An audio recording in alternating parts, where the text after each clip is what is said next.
Names in this story are not real. The rain pelted against the window panes of Sable Insurance Brokers, a place that, on the surface, appeared as a sanctuary of financial security.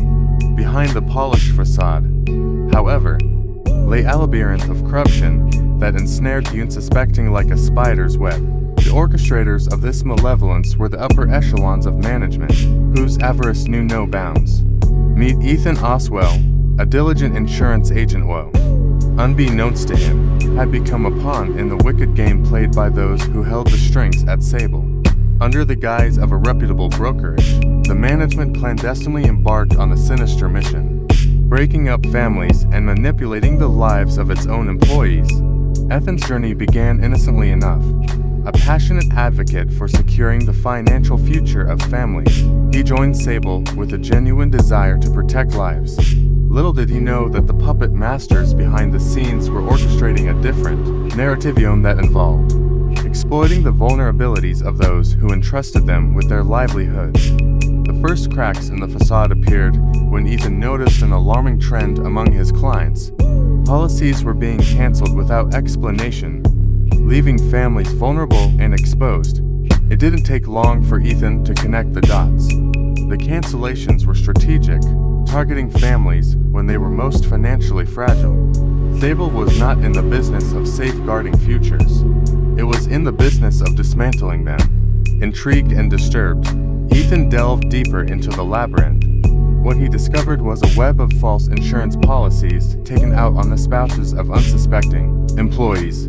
The management, driven by insatiable greed, sought to cash in on the misfortune of those who were meant to be under the protection of the very institution they worked for. The immorality of the management's actions was laid bare, a stain on the very fabric of decency. They preyed on the trust of their employees, exploiting their vulnerabilities for financial gain.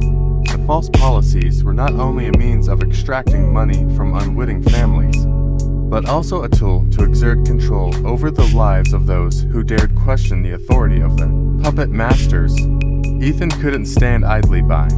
The once passionate advocate for securing futures became a reluctant whistleblower, driven by a sense of duty to expose the corruption eating away at the core of Sable Insurance Brokers.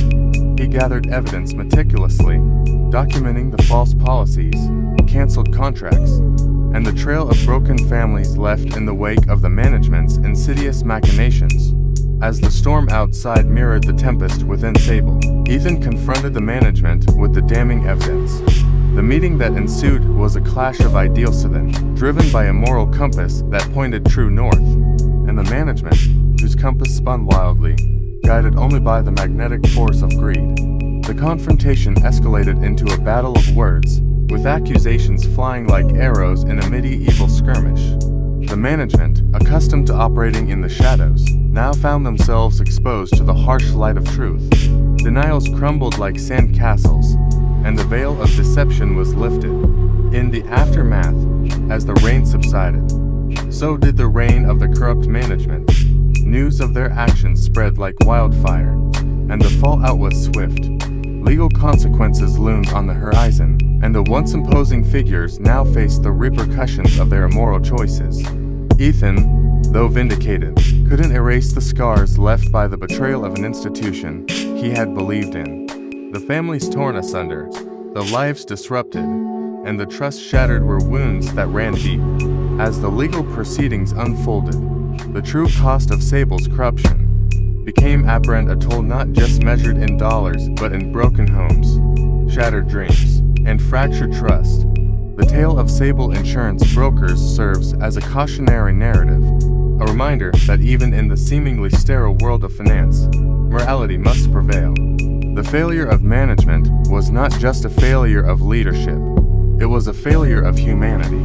The once reputable brokerage crumbled under the weight of its own corruption, leaving in its wake a legacy of pain and a stark lesson for those who dare to sacrifice ethics for the fleeting allure of ill-gotten gains.